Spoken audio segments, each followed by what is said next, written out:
بزاف ديال الناس عندهم كسيبه وباقي ما استافدوش من الدعم ديال الكسابه وما عارفينش راسهم واش حتى هما غادي يستافدوا ولا لا. فاليوم ان شاء الله غادي نقول لكم كيفاش تعرفوا راسكم واش غادي تستافدوا ولا لا.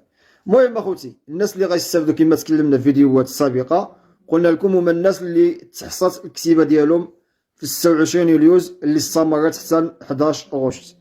هاد الناس هادو داو المعلومات ديالهم، داو الارقام الهاتف ديالهم. فلذلك باش تعرف راسك واش تينا غتستافد ولا لا، شنو خصك تعمل؟ غادي تراقب الهاتف ديالك واش وصل لك هذا الميساج اللي كتشوف معايا الان. اذا وصل لك هذا الميساج هذا عرف راسك بلي انتينا غادي تستافد، والدعم ديالك راه هما رسلوه لك الحساب بانكي اللي عندك في هذا الميساج اللي كتشوف معايا، كيعطيوك السميه ديال البنكه اللي صيفطوا لك فيها الدعم ديالك. اذا باقي ما توصلتيش بالميساج كخصك تنتظر واحد شويش، لان هذا الشهر هذا كامل غادي يرسلوا الدعم للناس.